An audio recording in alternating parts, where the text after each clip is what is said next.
Full ಕುಡಿತಾ ಇದ್ದೆ. ಕುಡಿದು ಇಂಡಸ್ಟ್ರಿಯಲ್ಲಿ ಆಲ್ಮೋಸ್ಟ್ 90% 100% ತಿಳ್ಕೊಳ್ಳಿ ಅಷ್ಟು ಜನ ಟಾರ್ಚರ್ ಕೊಟ್ಬಿಟ್ಟಿದ್ವಿ ಕುಡಿದಾಗ.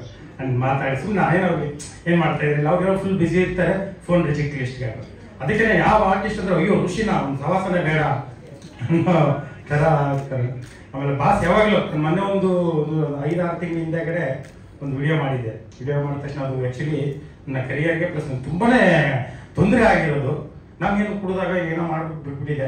ಬಾಸ್ ಹೇಳಿದ್ರು ಇಮಿಡಿಯೇಟ್ ಆಗಿ. ಎಷ್ಟೋ ಜನ ಒಂದು ಸ್ನೇಹಿತರಿದ್ದಾರೆ, ಹಿತೈಷಿಗಳಿದ್ದಾರೆ, ಅವರು ಅದರಲ್ಲಿ ಒಂದು ಇಬ್ಬರು ಮಾಡಿದ್ರು. ಇವ್ರು ಮಾತ್ರ ಪರ್ಸನಲ್ ಆಗಿ ಫೋನ್ ಮಾಡಿ ಋಷಿ ಫಸ್ಟ್ ಅದನ್ನ ಡಿಲೀಟ್ ಮಾಡು ಅಂತ ಹೇಳಿದ್ರು. ಅವರು ಬಂದಿರೋದು ತುಂಬ ಖುಷಿ ವಿಚಾರ, ತುಂಬ ಸಂತೋಷ ಆಗ್ತಾ ಇದೆ. ತುಂಬ ಬ್ಯುಸಿ ಇದ್ರು.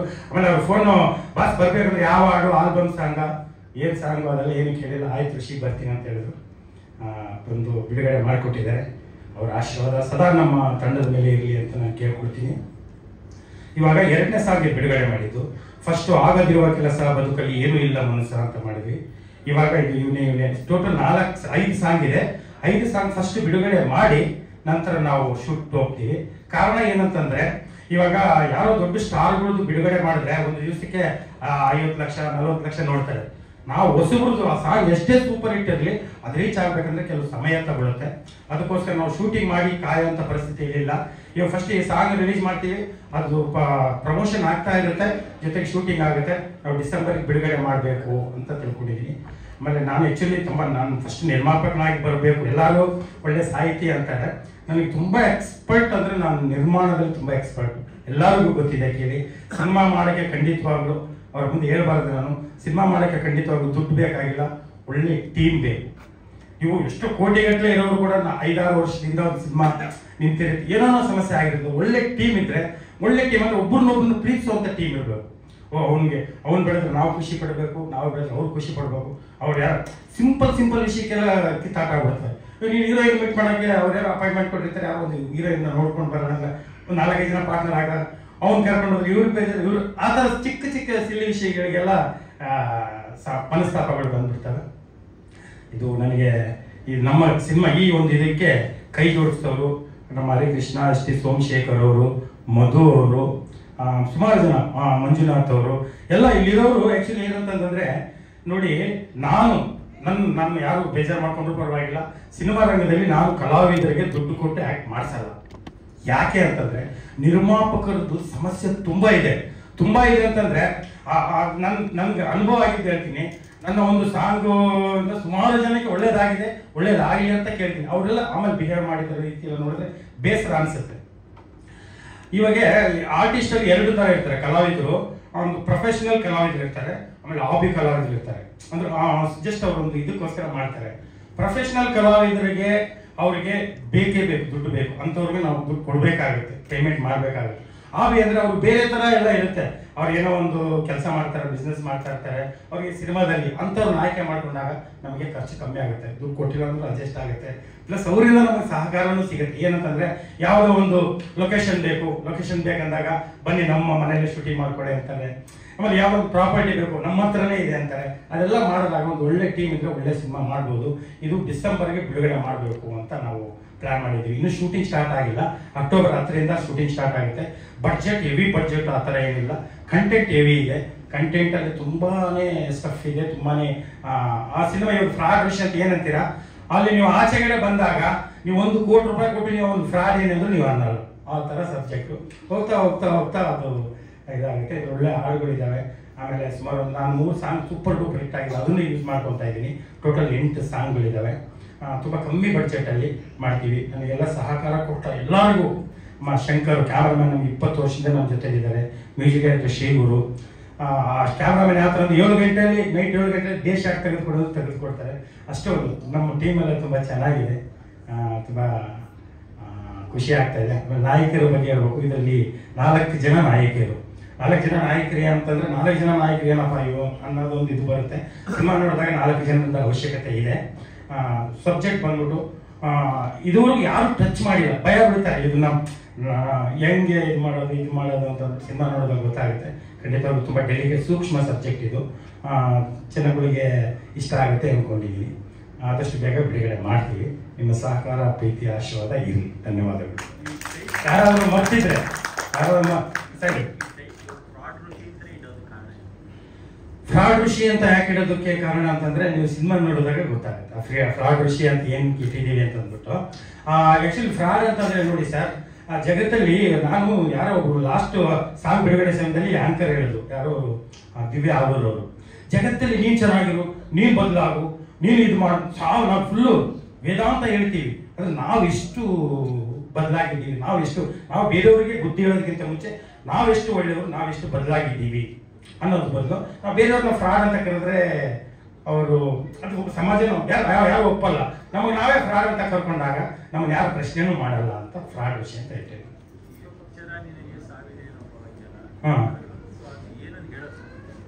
ಎಚ್ಚರ ನಿನಗೆ ಸಾವಿದೆ ಅಂದ್ರೆ ಪ್ರತಿಯೊಬ್ಬ ಮನುಷ್ಯ, ನಾನು ಆಕ್ಚುಲಿ ಲಾಸ್ಟ್ ಸಿನಿಮಾದಲ್ಲೂ ಒಂದು ಡೈಲಾಗ್ ಬಂದಿದೆ, ಮನುಷ್ಯ ದೇವಸ್ಥಾನಕ್ಕೆ ಹೋದ್ರೆ ಬೇಡೋದನ್ನ ಕಲಿತಾನೆ, ಮಸಣಕ್ಕೆ ಹೋದ್ರೆ ನೀಡೋದನ್ನ ಕಲಿತಾನೆ.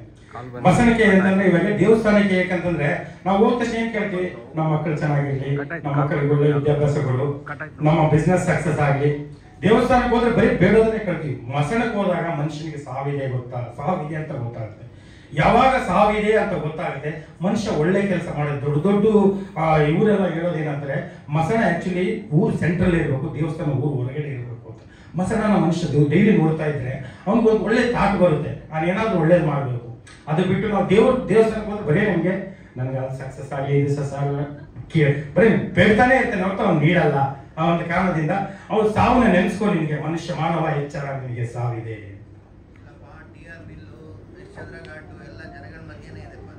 ಅಲ್ಲಲ್ಲ ನಾನು ಹೇಳ್ತಾ ಇರೋದು, ಅದು ಫಸ್ಟ್ ಹಳ್ಳಿ ತರ ಇತ್ತು, ಇವಾಗ ಅದು ಸಾಹೇಬ್ರೆ ಅದು ಹಳ್ಳಿ ಫಸ್ಟ್, ಇವಾಗ ಹೋಗ್ತಾ ಹೋಗ್ತಾ ಸಿಟಿ ಆಗಿದೆ ಅಷ್ಟೇ. ಅಲ್ಲ ಮೊದ್ಲಿಂದ ಇವಾಗ ನೀವು ಯಾವ್ದೇ ಮಸಾಲ ಮಾಡಿದ್ರು ಊರು ಆಚರಣೆ ಮಾಡ್ತಾರೆ. ಇವಾಗ ಹಳ್ಳಿಗಳು ತಗೊಳ್ಳಿ, ಇವಾಗ ಸಿಟಿಯಲ್ಲಿ ಇವಾಗ ಇದು ಯಾವುದು ಕೂಡ ಇದು ಕೂಡ ಹಳ್ಳಿನೇ ಅಲ್ವಾ, ಇವಾಗ ಅದು ಸಿಟಿ ಆಗ್ಬಿಡುತ್ತೆ, ಮತ್ತೆ ಈ ತರ ಇದಾಗ್ಬಿಡುತ್ತೆ. ಜಾನರ್ ಹೇಳಿ.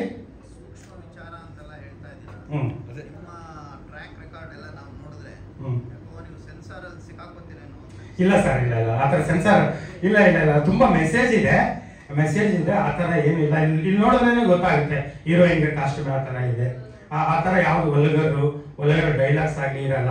ಇದ್ರಲ್ಲಿ ಹಾಡು ಲಾಸ್ಟ್ ಟೈಮ್ ಹಾಡು ಕೂಡ, ಆಗದಿರುವ ಕೆಲಸ ಬದುಕಲ್ಲಿ ಏನೂ ಇಲ್ಲ ಮನಸ್ಸ, ನೀ ಕಾಣುತ್ತಿರುವ ಕನಸು ಇಂದು ಮಾಡಿ ನೀನು ಮುಗಿಸು, ಹುಟ್ಟಿದಾಗಲೇ ಯಾರು ಬುದ್ಧಿವಂತರಲ್ಲ, ತಾಯಿ ಗರ್ಭದಲ್ಲಿ ಯಾರು ಕಲಿತುಕೊಳ್ಳಲಿಲ್ಲ. ಅದು ಸಾಂಗ್ ಕೇಳಿದ ತಕ್ಷಣ ಏನು ಸಾಧನೆ ಮಾಡಬೇಕು, ಅದು ರೀಚ್ ಆಗಿಲ್ಲ. ಯಾಕಂದ್ರೆ ನಾವು ಇವಾಗ ನಿಧಾನಕ್ಕೆ ಆಗಲಿ, ನಾವು ಅದಕ್ಕೆ ಪ್ರಮೋಷನ್ ಮಾಡ್ತಾ ಇಲ್ಲ.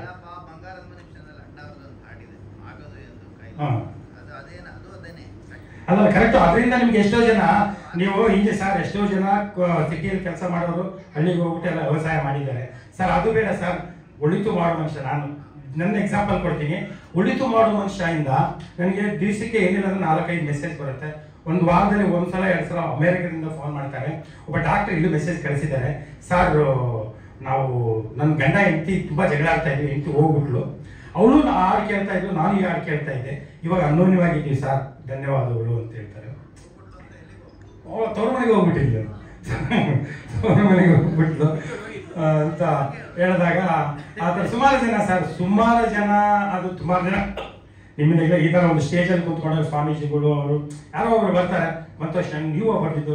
ಆಲ್ಮೋಸ್ಟ್ ಕೆಲವರು ಸ್ವಲ್ಪ ಜನಕ್ಕೆ ಗೊತ್ತು, ಸ್ವಲ್ಪ ಜನಕ್ಕೆ ನಾನು ಬಂದಿದ್ದೆ ಅಂತ ಗೊತ್ತಿಲ್ಲ ಸರ್. ನಾನು ಸಿಕ್ಕದವ್ರಿಗೆಲ್ಲ ಹೊಡಿತಾ ಇದ್ದೆ, ಈ ಹಾಡು ಕೇಳ್ತಾ ತುಂಬಾ ಶಾಂತನಾಗಿದ್ದೀನಿ, ಇವಾಗ ಫುಲ್ ಚೇಂಜ್ ಆಗಿದ್ದೀನಿ.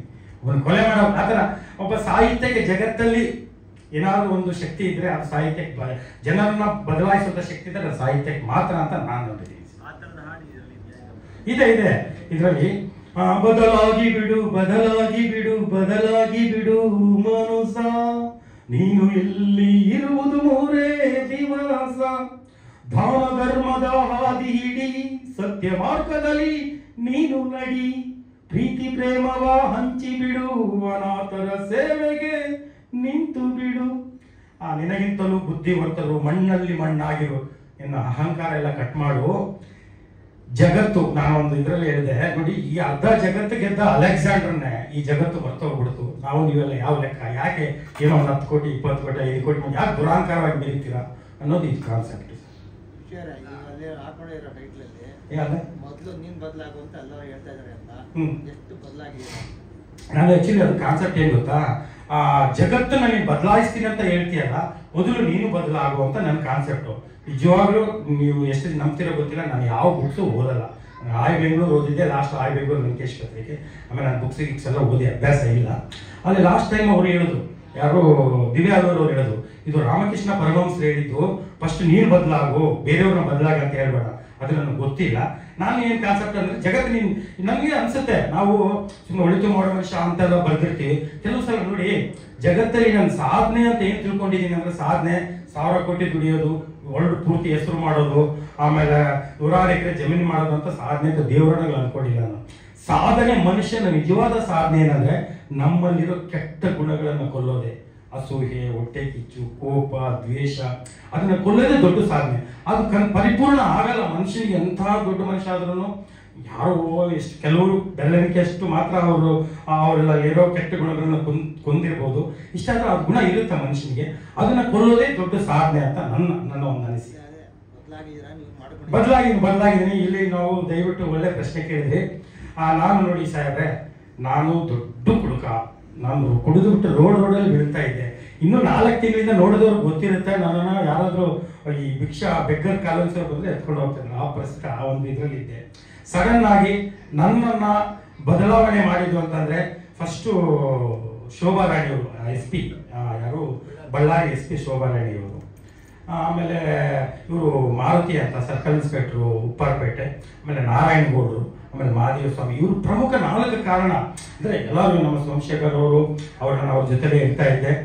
ಸುಮಾರು ಜನ ಹೇಳ್ತಾ ಇದ್ದಾಗ ಅವರು ಹೇಳಿಲ್ಲ ನನಗೆ, ಅವರು ಕುಡಿಬೇಡ ಅಂತ ನಾರಾಯಣಗೌಡರು ಒಂದ್ಸಲ ಹೇಳಿಲ್ಲ. SP ಮೇಡಮ್ ಕೂಡ ಅವ್ರು ರಾತ್ರಿ 12 ಗಂಟೆಗೆಲ್ಲ ಫೋನ್ ಮಾಡಿದ್ರು, ನಾರಾಯಣಗೌಡರಿಗೂ ಫೋನ್ ಮಾಡ್ತಾ ಇದ್ದೆ. ಇಲ್ಲ, ಅವ್ರು ಯಾವತ್ತು ಕುಡಿಬೇಡ ಅಂತ ಹೇಳಿಲ್ಲ. ಅವ್ರು ತುಂಬ ಪ್ರೀತಿ ತೋರಿಸಿದ್ರು. ಅಂದರೆ ಏನು ಈ ಥರ ಅವರು ಮೇಡಮ್ ಅವರು SP ಅಂತಂದರೆ ಅವ್ರು ಎಷ್ಟು ಬ್ಯುಸಿ ಇರ್ತಾರೆ. 11 ಗಂಟೆಗೆ ಫೋನ್ ಮಾಡಿದ್ರು, ವಿಷಯ ಅಂತ ಇದ್ರು. ಒಂದು ಸಲ ಅವ್ರು ಹೇಳಿದ್ರು, ನೋಡಿ ನನಗೆ ಯಾರು ಅಣ್ಣ ಇಲ್ಲ ತಮ್ಮ ಇಲ್ಲ, ನೀವೇ ನನಗೆ ಅಣ್ಣ ತಮ್ಮ ಅಂತ ಹೇಳಿದ್ರು. ಆವಾಗ ನಾನು ಜೈಲಲ್ಲಿ ಇರ್ಬೇಕಂದ್ರೆ ನಮ್ಮ ಅಕ್ಕ ಎಕ್ಸ್ಪೈರ್ ಆಗಿದ್ರು. ನಾನು ಅವ್ರ ಮುಖ ನೋಡೋಕ್ಕಾಗಲಿಲ್ಲ. ಅಲ್ಲ ನೆನಪಾಯಿತು. ನಾರಾಯಣಗೌಡರು ಅಷ್ಟೇ. ನಾರಾಯಣಗೌಡರು ಗೊತ್ತಿದೆ, ಅವ್ರು ಫುಲ್ಲು ಟೈಟಾಗಿ ಅವ್ರ ಆಫೀಸ್ಗೆ ಹೋಗ್ತಾ ಇದ್ದೆ. ಬಾಸ್ ನನಗೆ ದುಡ್ಡು ಬೇಕು, 5,000 ಕೊಡಿ, 2,000 ಕೊಡಿ, ನಾನು ಇಂಡಿಯಾ ಹೊಡಿಬೇಕು ಅಂತ ಇದ್ದೆ. ಅದು ಅವ್ರು ಕೊಡ್ತಾ ಇದ್ರು ಅಂತಂದ್ರೆ ಯಾವತ್ತೂ ಅವ್ರು ಕುಡಿಯೋದು ಬಿಡು ಅಂತ ಹೇಳಿಲ್ಲ. ಆಮೇಲೆ ಒಂದು ಸಲ ಇವರು ಮಹಾದೇವ ಸ್ವಾಮಿ ಅಂತೆ, ಅವರು ನೋಡಿ 2 ತಿಂಗಳು ನಾನು 500 ಕೇಳಿದ್ರು ಕೊಡ್ತೆ, 1000 ಕೊಡು. ಅವರೆಲ್ಲ ಸಿಕ್ಕಿದ್ರು ನಾನು ಇನ್ನೂ ಭಯಂಕರ ಒಂದು 4 ಕ್ವಾರ್ಟರ್ ಕುಡಿಯೋ, 5 ಕ್ವಾರ್ಟರ್ 6 ಕ್ವಾರ್ಟರ್ ಕುಡಿಯೋ ಥರ ಆಗ್ಬಿಟ್ಟೆ. ಒಂದು ಸಲ CM ಸಿದ್ದರಾಮಯ್ಯ ಅವರಲ್ಲಿ ಬರ್ತಾ ಇದ್ರು ಬಂದೋಬಸ್ತ್ ಡ್ಯೂಟಿಗೆ ಅಂತ. ಅವರು ಮಾರುತಿ ಸಾಹೇಬರಲ್ಲಿ ಇದ್ರು, ಇವಾಗ ಉಪ್ಪರಪೇಟೆ ಸರ್ಕಲ್ ಇನ್ಸ್ಪೆಕ್ಟ್ರು. ಅವರು ಕರೆದ ತಕ್ಷಣ 15 ದಿವಸ ಆಗಿತ್ತು, ಸ್ನಾನ ಮಾಡಿರಲಿಲ್ಲ, ಫುಲ್ಲು ಗಲೀಜ್ ಬಟ್ಟೆ. ಹಂಗೆ ಹೋದ ತಕ್ಷಣ ಪಬ್ಲಿಕ್ ರೋಡಲ್ಲಿ ಅವ್ರು ನನ್ನ ಹೆಗಲ ಮೇಲೆ, ಅಷ್ಟು ನನ್ನ ಸ್ನಾನ ಮಾಡೋ ಹೆಗಲ ಮೇಲೆ ಕೈ ಹಾಕ್ಕೊಂಡು ಮಾತಾಡ್ತಾ ತಕ್ಷಣ ಇನ್ನೊಬ್ಬ ಇನ್ಸ್ಪೆಕ್ಟರ್ ಬಂದ್ಬಿಟ್ಟು, ನಾನು ಹೋದ್ಮೇಲೆ ಅವ್ರಿಗೇನೋ ಹೇಳಿದ್ದಾರೆ, ಏನು ಅಷ್ಟು ಗಲೀಜಿದೆ ಬಟ್ಟೆ, ಅಷ್ಟಿದೆ, ಅವನ ಹತ್ರ ಏನೋ ಮಾತಾಡ್ತಾರೆ, ಬಾಸ್ ಅಂತ ಹೇಳಿ ಅವ್ರಿಗೆ ಹೇಳಿದ್ರಂತೆ. ನಮ್ಮ ಗುರುಗಳವರು ಅದೆಲ್ಲ ಆ ಥರ ಎಲ್ಲ ಹೇಳಿ ಶನಿವಾರ ಆಗಿ ನಡೆದಿದ್ದು. ಭಾನುವಾರ ನಾನು ಕರೆದ್ರು. ನಾನು ಮಾಮೂಲು ಉಪ್ಪರಪೇಟೆಲ್ಲ ಅಲ್ಲೇ ನಾನು ಟೈಮ್ ಪಾಸ್ ಮಾಡಿದೆ. ಬಂದ ತಕ್ಷಣ ಏನಂತ ಕೇಳಿದ ತಕ್ಷಣ ನಡಿ ಬಾಸ್ ಜೀಪ್ ಹತ್ತು ಬಾಸ್ ಅಂತ ಸಿವಿಲ್ ಡ್ರೆಸ್ ಇದ್ದೆ. ಭಾನುವಾರ ಇದು ರಾಮರಾಜ್ ಶೋರೂಮ್ ಕರ್ಕೊಂಡು ಹೋಗ್ಬಿಟ್ಟು, ಬಟ್ ನಾನು 150 ರೂಪಾಯಿ ಸತ್ಯ ಒಳಗೆ ನಾನು ಯಾವುದು ಸಂಡೇ ಮಾರ್ಕೆಟ್ 150 ಆ ಥರ ಶರ್ಟ್ ತೊಗೊಳೋದು. ಅವರು ನೀನು ತಗೋ 3,000 ತಗೋ ಆ ಥರ ಹೇಳಿದ್ರು. ನಾನು ಯಾಕೆ ಹಿಂಗೆ ಅವತ್ತಾದಾಗ ನಾನು ಇವ್ರ ಮನೆಯಲ್ಲೇ ಇದ್ದೆ, ಸೋಮಶೇಖರ್ ಅವ್ರ ಮನೆಯಲ್ಲಿದ್ದೆ, ಬಟ್ಟೆ ಎಲ್ಲ ತೊಗೊಂಡು ಬಂದೆ. ಅವತ್ತು ಡಿಸೈಡ್ ಮಾಡಿದೆ, ಇಲ್ಲ ನಾನು ಬಿಡಬೇಕು. ಅವ್ರು ಅಷ್ಟು ನನ್ನ ಪ್ರೀತಿಸ್ತಾ ಇದ್ದಾರೆ. ಅವ್ರ ಮನಸ್ಸಲ್ಲಿ ಬಿಡ್ಬೇಕು, ಅವ್ರು ನನಗೆ ಹೇಳೋಕೆ ಆಗ್ತಾ ಇಲ್ಲ. ಈ ವಿಷಯ ಬಿಡೋ ವಿಷಯ ಅಂತ ಹೇಳ್ತಾರೆ. ಅವ್ರಿಗೆ ನಾನು ಸದಾ ಚಿರಋಣಿಯಾಗಿರ್ತೀನಿ. ಕುಡಿಯೋದು ಬಿಟ್ಟಿದ್ದೀನಿ, ಖಂಡಿತವಾಗ್ಲೂ ಕುಡಿಯೋದು ಬಿಟ್ಟಿದ್ದೀನಿ. 4 ತಿಂಗಳಾಯಿತು. ಕುಡಿಯೋದು ಬಿಟ್ಟಿದ ತಕ್ಷಣವೇ ಇದು ಸಿನಿಮಾ ಸ್ಟಾರ್ಟ್ ಆಗಿದ್ದು. ಈ ಸಿನಿಮಾ ಸ್ಟಾರ್ಟ್ ಆಗಬೇಕು ಅಂತಂದಾಗ ಯಾಕೆ ದುಡ್ಡು ಅಂತಂದರೆ, ಒಬ್ಬರು ಪ್ರೊಡ್ಯೂಸರು, ನಾನು ಜಸ್ಟ್ ನನಗೆ ಸ್ಟಾರ್ಟ್ ಒಂದು ಪೆಟ್ರೋಲ್ ಹಾಕ್ಸಿದ್ರೆ ಸಾಕು, ನಾನು ಗಾಡಿ ತೊಗೊಂಡು ಹೋಗ್ತೀನಿ, ನನಗೆ ಗೊತ್ತಿದೆ. ಅವರೊಬ್ಬರು ಮೈಸೂರವರು ಮಾಡೋಣ ಅಂತಂದ್ರು. ನಾನು ಯಾರು ಸಿಕ್ಕರು ಸರ್, ನಮಗಂದರೆ ಒಳಿತು ಮಾಡೋ ಮನುಷ್ಯ ಅಂತ ಬರ್ದು ಹಾಡುಗಳು ಯಾರು ನಮಗೆ ಅವಕಾಶ ಕೊಟ್ಟಿಲ್ಲ. ಆದರೆ ನಮ್ಮ ನಿರ್ಮಾಪಕರು ಕೊಟ್ಟರು ನನಗೆ. ಫಸ್ಟು ದೊಡ್ಡ ಸ್ಟೇಜ್ ಮೇಲೆ ನಿಲ್ಲಿಸಿ ಒಳಿತು ಮಾಡೋ ಮನುಷ್ಯ ಋಷಿ ಅಂತಂದ್ಬಿಟ್ಟು ನಮ್ಮ ಮಂಜು ಬಾಸ್ ಅವರು ಕರೆದುಬಿಟ್ಟು ಎಲ್ಲ ಪರಿಚಯ ಮಾಡಿಸಿದ್ರು. ಖುಷಿ ಆಯಿತು. ಅವರು ಡೈರೆಕ್ಟರ್ಗೆ ಹೇಳಿದ್ದಾರೆ, ಋಷಿ ಕೈಲಿ ಒಂದು ಹಾಡು ಬಡಿಸು ಅಂತ ಹೇಳಿ. ಡೈರೆಕ್ಟರ್ ಹೋಗಿ ಹೇಳಿದೆ. ಅವರು ಡೈರೆಕ್ಟರು ಅದೇನಾಯಿತೋ ಗೊತ್ತಿಲ್ಲ, ನಮ್ಮ ದುರಾದೃಷ್ಟನೂ ಅವ್ರು ಇದು ಮಾಡಲಿಲ್ಲ. ಆ ಥರ ನನಗೆ ಯಾರು ಕೇಳಿದ್ರು ನಾನು ಫುಲ್ಲು ಜಿಗುಪ್ಸೆ ಆಗ್ಬಿಟ್ಟು ಏನಪ್ಪ ನನಗೆ ನಾನು ಸರ್ ಬೇರೆಯವ್ರ ಥರ ಕೋಟಿ ಅವೆಲ್ಲ ಬೇಡ, ಕೋಟಿ ಕೊಟ್ಟರೆ ಸಿನಿಮಾ ಮಾಡೋಕ್ಕೆ ಬರಲ್ಲ, ನನಗೆ ದುಡ್ಡು ಇರಬಾರ್ದು, ತಲೆ ತುಂಬ ತುಂಬ ಟೆನ್ಷನಲ್ಲಿ ಇರಬೇಕು. ಅವಾಗ ಇವತ್ತೇ ಪ್ರೆಸ್ ಮೀಟು ಸ್ವಲ್ಪ ಪೀಸ್ಫುಲ್ ಆಗಿ ನಡೀತದ್ದು, ಎಲ್ಲ ಅಮೌಂಟ್ ಸೆಟ್ಲ್ ಆಗಿದೆ ನಮ್ಮ ಸುಧೀಂದ್ರ ವೆಂಕಟೇಶ್ ಸಾಹೇಬ್ರಿಗೆ. ಇಲ್ಲ ನಿಜವಾಗ್ಲು ಇಲ್ಲ ಅಲ್ಲಿ ತಗೊಂಬ ಅವ್ರ ಸರ್ ಅವ್ರು ಭಯಂಕರ ಟೆನ್ಷನ್ ಆಗಿರೋದು, ಇದೇ ಸ್ವಲ್ಪ ಇದಾಗಿರೋದು. ಅವರು ಆರಾಮಾಗಿ ಕೂತಿದ್ದಾರೆ. ಹಾ ಬಸ್ ಹೇಳಿ ಬಸ್. ಹಾ ಭೂಮಿ ಮೇಲೆ ಬಾಡಿಗೆದಾರ ನೀನಣ್ಣ, ಅದು ನಮ್ದಲ್ಲ ಸರ್, ನೀವು ಕೇಳಿಲ್ಲ ಸರ್, ಮದರ್ ಪ್ರಾಮಿಸ್ ಕೇಳಿ. ಆ ಥರ ಈ ಸಿನಿಮಾ ಆಗೋದಕ್ಕೆ ಕಾರಣ. ಒಬ್ರು ಹೋದ ತಕ್ಷಣ ನಾನು ಬಲೇನೋ ಕಾರ್ ಇದೆ ಅಂತ, ಬಲೇನೋ ಕಾರ್ ಇದ್ರೆ ಪರವಾಗಿಲ್ಲ, 5 ಲಕ್ಷಕ್ಕೇನು ಮಿಸ್ ಇಲ್ಲ, ಏನೋ ಒಂದು ರೊಟೇಷನ್ ಆಗುತ್ತೆ ಅಂತ ನಾನು ಇದು ಮಾಡಿದೆ. ಹೋದೆ ಮೈಸೂರು ಅಂತ ನೋಡ್ಕೊಂಡು 4-5 ಜನ ಟೀಮ್ ಮಾಡೋಣ ಸಿಂಪಲ್ ಆಗಿ ಬಡ್ಜೆಟ್ ಮಾಡೋಣ ಅಂತ ಹೇಳಿದೆ. ಅವ್ನು ಆಯ್ತು ಬಾಸ್ ಅಂತಂದ. ರೂಮ್ ಹಾಕೊಟ್ಟ ತಕ್ಷಣ ಅದು 1,000 ರೂಪಾಯಿ ರೂಮ್ ಹಾಕ್ಬಿಟ್ಟು ಅವ್ನು ಬೇರೆಯವ್ರನ್ನ ಕರ್ಕೊಂಬಂದಿನಿ, ನಿಮ್ಗೊಂದು ಆ್ಯಕ್ಟಿಂಗ್ ಕೊಡಿ ಅಂತ. ಆ ಆ್ಯಕ್ಟಿಂಗ್ ಕೊಡೋದ್ರ 1,000 ರೂಪಾಯಿ ಕೊಡಿಸಿದ್ದ ಅವ್ನು ಪ್ರೊಡ್ಯೂಸರ್. ಆಗಿರೋ ಕೆಲಸ ಅಂತ ಹೇಳ್ಬಿಟ್ಟು ಬಂದ ತಕ್ಷಣ ನಮ್ಮ ಹರಿಕೃಷ್ಣ ಅವರು ಎಲ್ಲಿದ್ದಾರೆ ಗೊತ್ತಿಲ್ಲ, ಹರಿಕೃಷ್ಣ ಅವರು ಸುಟ್ಟರು ಗಟ್ಟಿಯಾಗಿ ಇಟ್ಟಿಗೆ ಅಂತೆ. ನಾನು ಯೋಚನೆ ನಮಗೆ ಅದಕ್ಕಿಂತ ಮುಂಚೆ ಇವರು ನಮ್ಮ ಸೋಮಶೇಖರ್ ಅವರು ಯಾವಾಗಲೂ ನಮಗೆ ಇಲ್ಲ ಅವರೇ ಇದು ಮಾಡ್ತಾ ಇದ್ರು. ಅವರು ಸುಟ್ಟರು ಗಟ್ಟಿಯಾಗಿ ಇಟ್ಟಿಗೆ ಯಾವ ಬರೆದಿರೋಲ್ಲ, ನಂಬರ್ ಹಾಕಿದ್ದೆ ನಾನು, ಇಂಥ ದುಡ್ಡಿಗೆ ಆಗಲಿ ಅಂತ ನಂಬರ್ ಹಾಕಿದ್ದೆ. ನೋಡಿದ್ರೆ ಟಕ್ಕದ 1,000 ರೂಪಾಯಿ ಹಾಕ, ಇದು ಯಾವ ಪಾರ್ಟಿ 1,000 ರೂಪಾಯಿ ಹಾಕಿದಾರಲ್ಲಪ್ಪ ಅಂತ ಹೋಗಿ ಏನು ಮಾಡಕ್ ಹೋಗ್ಲಿಲ್ಲ. ಆಮೇಲೆ ಅವನು ಹೋದ, ಅವ್ನು ಕಳಿಸ್ಬಿಟ್ಟೆ ನಾನು. ಮೈಸೂರಿಂದ ಬಂದ ಇವ್ ಕೈ ಆಗಲ್ಲ ಅಂತ ಅಂದ್ಬಿಟ್ಟು ಕನಿಷ್ಠದಲ್ಲಿ ಯೋಚನೆ ಮಾಡ್ಕೊಂಡು ಏನಪ್ಪ ಸಿನಿಮಾ ಮಾಡ್ಬೇಕು, ಸಿಗ್ತಾ ಇಲ್ವಲ್ಲ ಅಂತ ಯೋಚನೆ ಮಾಡ್ಕೊಂಡು ಕುಂತ್ಕೊಂಡ ತಕ್ಷಣ ಟಕ್ ಅಂತ ಒಂದು ಮೆಸೇಜ್ ಬಂತು, 1,000 ರೂಪಾಯಿ ಬಂತು. ನೋಡಿ ವ್ಯಕ್ತಿ, ಇವ್ರು ಹೇಳಿದ್ರೆ ಆಗತ್ತೆ ಕತೆ, 1,000 ರೂಪಾಯಿ ಫ್ರೀಯಾಗಿ ಆಗ್ತಾರೆ ಅಂತಂದ್ರೆ ಇವರು ಒಂದು ರೇಂಜಿಗೆ ಓಕೆ ಬನ್ನಿ ಸ್ಟಾರ್ಟ್ ಮಾಡೋಣ ಅಂದಾಗ ಅವರು ಕೋಆಪರೇಟ್ ಮಾಡಿದ್ರು. ನಂತರ ನಮ್ಮ ಮಧುಸಿಕರು, ನಮ್ಮ ಸೋಮಶೇಖರ್ ಅವರು ಮೊದಲಿಂದ ನಮ್ಮ ಜೊತೆಲಿದ್ದಾರೆ. ಅದೇ ರೀತಿ ನಮ್ಮ ಮಂಜು ಅಂತ ಅಂದ್ಬಿಟ್ಟು ಭದ್ರಾವತಿ ಅವರು, ಎಲ್ಲರ ಸಹಕಾರ, ಎಲ್ಲರೂ ನಮ್ಮ ಲೋಕಿಯವರು, ಎಲ್ಲರ ಸಹಕಾರದಿಂದ ಆಗ್ತದೆ. ಯಾರಿಗೂ ನಾನು ನೋಡಿ ಜನರಲ್ ಆಗಿ ನಾನು ನೋಡಿರೋ ಪ್ರಕಾರ ಒಬ್ಬ ಪ್ರೊಡ್ಯೂಸರ್ ಕರೀತಾರೆ, 20 ಲಕ್ಷ ಹಾಕಿ ಸಿನಿಮಾ ಮಾಡ್ಬೋಣ ಅಂತಾರೆ. ಆ 20 ಲಕ್ಷ 40 ಲಕ್ಷ ಆಗುತ್ತೆ, 40 ಲಕ್ಷ 1 ಕೋಟಿ ಆಗುತ್ತೆ, 1 ಕೋಟಿ ಆಗಿ 3 ಕೋಟಿ. ನೋಡಿ ಒಬ್ಬ ಮನುಷ್ಯನಿಗೆ ಇವ್ರಿಗೆ ಡೈರೆಕ್ಟ್ ಆಗಿ ಹೇಳ್ತೀನಿ 5 ಲಕ್ಷ ಹಾಕು ಅಂತ ಹೇಳ್ತೀನಿ, 5 ಲಕ್ಷ ಅವ್ರಿಗೆ ಲಾಸ್ ಆದ್ರೆ ಏನು ತೊಂದರೆ ಆಗಿಲ್ಲ. 2-3 ಕೋಟಿ ಅವ್ರಿಗೆ ಸಾಲಗೆಲ್ಲ ಮಾಡಿಸ್ಬಿಟ್ರು, ಮನೆ ಬಿಡ್ಬೇಕು, ಊರು ಬಿಡ್ಬೇಕು. ಆ ಥರ ನಾನು ಯಾವ ಕೆಲಸನೂ ಮಾಡೋಕೆ ಹೋಗಲ್ಲ. ಏನೇ ಆದರೂ ರಿಸ್ಕ್ ನಾನೇ ತೊಗೊಂಡಿದ್ದೀನಿ, ನಾನೇ ಜೈಲಿಗೆ ಹೋಗ್ಬಿಟ್ಟು ಬಂದಿದ್ದೀನಿ. ನಿರ್ಮಾಪಕರು ತುಂಬ ಕಷ್ಟದಲ್ಲಿದ್ದಾರೆ, ನಿರ್ಮಾಪಕರು ತುಂಬ ಸಮಸ್ಯೆಯಲ್ಲಿದ್ದಾರೆ.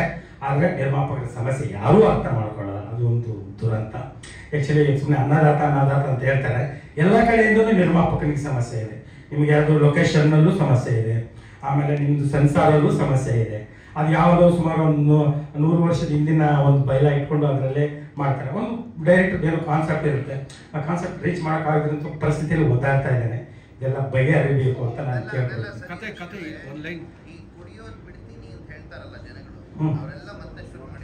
ಅಲ್ಲ ಶುರು ಮಾಡಿದ್ದಾರೆ ಸರ್. ಇದು ಆ್ಯಕ್ಚುಲಿ ನಂಬೋದು ನೋಡಿ ಸರ್, ನಂಬೋದು ಹೇಗೆ ಅಂತಂದ್ರೆ ನಂಬಿಕೆನೇ ಜೀವನ, ನಂಬಬೇಕು. ಆ್ಯಕ್ಚುಲಿ ಇದು ನಾನು ಯಾರ್ದೋ ಕುಡಿಯೋದನ್ನ ಬೇರೆಯವ್ರಿಗೋಸ್ಕರ ಬಿಟ್ಟಿಲ್ಲ. ಯಾರಾಗಿ ನನಗೆ ಹೆಂಡ್ತಿಲ್ಲ, ಮಕ್ಕಳೆಲ್ಲ, ನನಗೆ ಯಾರು ಹೇಳೋರಿಲ್ಲ ಕೇಳೋರು. ನಾನು ರೋಡಲ್ಲಿ 4 ತಿಂಗಳು ಹಿಂದೆ ಕೂಡ ನಾನು ಎಲ್ಲಂದ್ರೆ ಅಲ್ಲಿ ಮಲಗ್ತಾ ಇದ್ದೆ. ನನಗೆ ಯಾರು ಇದಿಲ್ಲ. ನನ್ನ ಆತ್ಮ ಸಾಕ್ಷಿಗೆ ನನ್ನನ್ನು ಪ್ರೀತಿಸೋ ಕೆಲವರು ಜನ ಇದ್ದಾರಲ್ಲ, ಅವ್ರಿಗೆ ಹರ್ಟ್ ಆಗಬಾರ್ದು. ತುಂಬ ಸಲ ಆ್ಯಕ್ಚುಲಿ ನಿಮ್ಗೆ ಹೇಳ್ತೀನಿ ನೋಡಿ ಸರ್. ಇಲ್ಲ ಸರ್, ಆನೆ ಪ್ರಮಾಣ ಎಲ್ಲ ನಾನು ನಂಬಲ್ಲ ಅದೆಲ್ಲ. ಆಮೇಲೆ ಇದು ಒಂದು ಮೈಸೂರಲ್ಲಿ ಇದೇ ಸಿನಿಮಾಗೆ ಆಡ್ಬೇಕು ಹೋದ ತಕ್ಷಣ ಪಲ್ಲವಿ ಬರ್ತಿದ್ದೆ, ಒಂದು ಚರಣ ಬರ್ತಿದ್ದೆ, ಸೆಕೆಂಡ್ ಚರಣ ಬರೀಬೇಕಾಗಿತ್ತು. ಅವನು ಮ್ಯೂಸಿಕ್ ಡೈರೆಕ್ಟ್ರು ಫೋನ್ ಮಾಡಿ ಬರೀ ತುಂಬ ಕಷ್ಟ ಆಯಿತು, ಕುಡಿದ್ರೆ ಬರುತ್ತೆ ಒಳ್ಳೆ ಲೈನು ಅಂತ ಅಂದ್ಬಿಟ್ಟು ಎಲ್ಲ ಹಾಕಿಲ್ಲ. ಹೋದ ತಕ್ಷಣ ಮೈಸೂರು ಅರಮನೆ ಹತ್ರ ಅವ್ನು ಬಾರ್ ಹತ್ರ ಅಲ್ಲಿ ಹೋಗ್ಬೇಕು ಅಂತ ಹೋದೆ.